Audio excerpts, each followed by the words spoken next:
I'm Jamie Long, Technical Agronomist on the Southern Illinois DeKalb Asgrow team. What I love about agronomy and about working in the agricultural field is that nothing stays stagnant.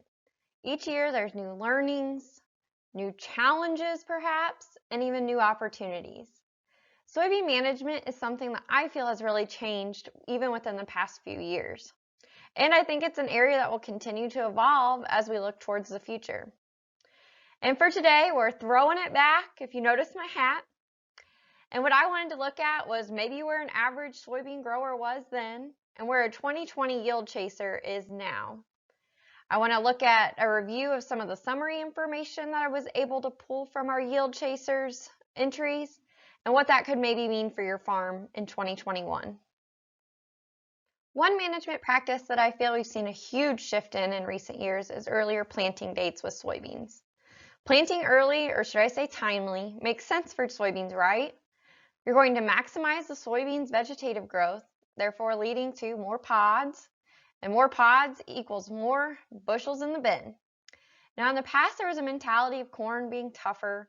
You'd always plant corn first and then come back, maybe not even in a hurry to plant your soybeans. Now, as there's been more focus on pushing those soybean yields, a lot of guys are getting to the point now that they're running 2 planters and they've got one dedicated to beans that's running the same time as corn. Or in some extreme cases, which I do not recommend, like this tweet I saw on Twitter where somebody was planting soybeans in, well, December. So I don't think we're going to see any of that in the near future.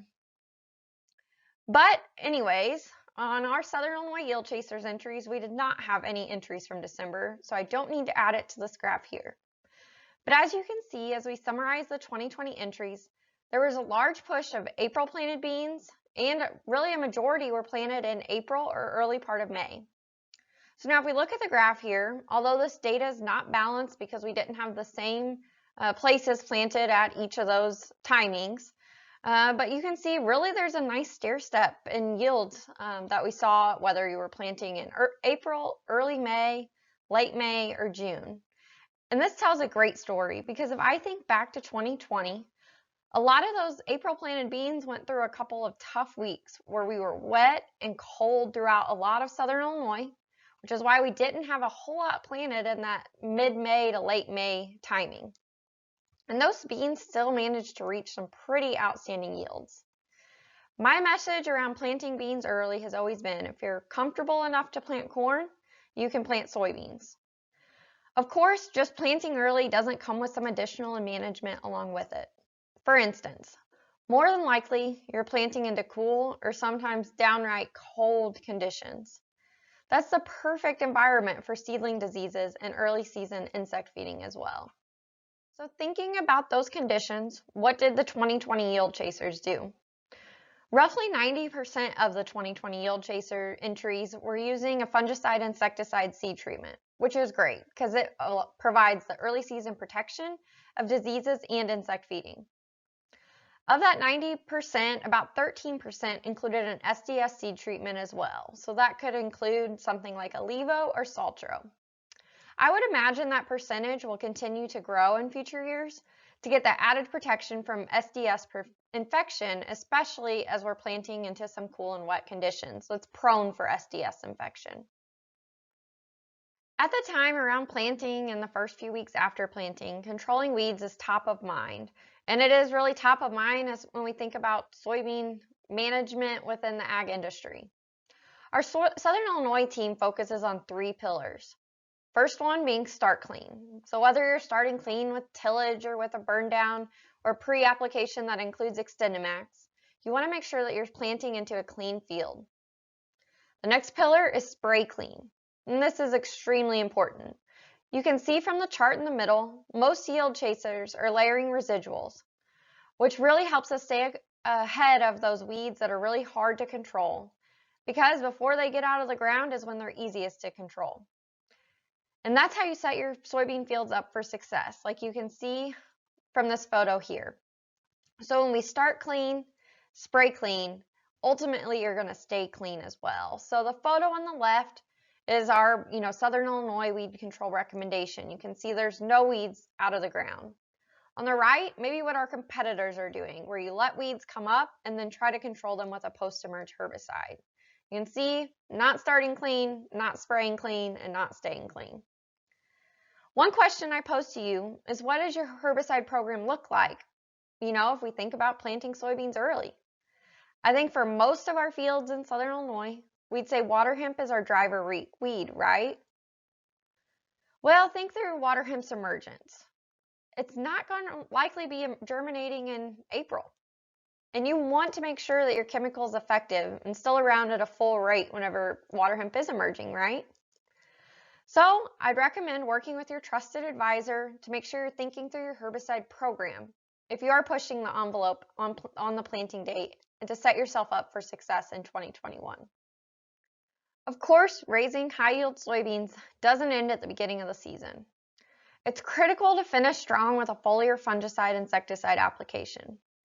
Most folks are targeting that R3 application timing to really protect where the bulk of the yield's coming from, the middle of the plant.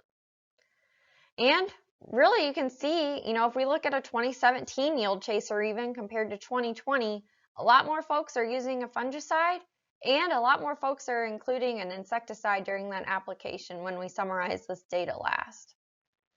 There's been some interest in applying foliar nutritionals, but when I looked at the data from the 2020 yield chasers, there wasn't a lot of folks, using those foliar nutritionals in their soybeans, at least this year. My question is, what will that look like when we're the then, and we're talking about the now, maybe in the next 5 years? One management aspect that has not changed, and I don't see ever changing from a then to a now, is product selection. Especially if you're interested in pushing the envelope and raising high soybean yields, you want superior genetics and herbicide-tolerant traits that allow you to keep your fields clean. From the 2014 yield chasers on the left there that were raising Asgrow Roundup Ready to yields, to the 2017 yield chasers in the middle and their brand new Asgrow Roundup Ready to Extend soybeans, to the new Asgrow XtendFlex soybeans. There's one thing that hasn't changed: the superior genetics needed to reach those next level yields on your farm. And for really the past 4 decades, Asgrow has been the trusted name in soybeans, and the R&D pipeline hasn't let off the gas. Even in 2020, when we were still awaiting European approvals, local production growers were raising Asgrow XtendFlex soybeans, and some of those growers entered those soybeans into the 2020 yield chaser contest. And out of 8 Asgrow XtendFlex entries, they average right at 80 bushels per acre. They really are the next big thing, both from a weed control and flexibility standpoint, but also from a yield standpoint. And we're extremely excited to see the 2021 Yield Chasers poster filled with XtendFlex entries. So looking forward to next year, we have an exciting lineup of high-yielding, exclusive products for you to place across your farm, spanning across 2 XtendFlex launch classes and many years of breeding. These are the next class of elite products you know to expect in an Asgrow bag. To wrap up, soybean management and the products and innovation have changed throughout the years, and throughout it all, Asgrow has led the way. Thank you for listening. I wish you a successful growing season and look forward to being with you all at the next Yield Chasers. Thank you.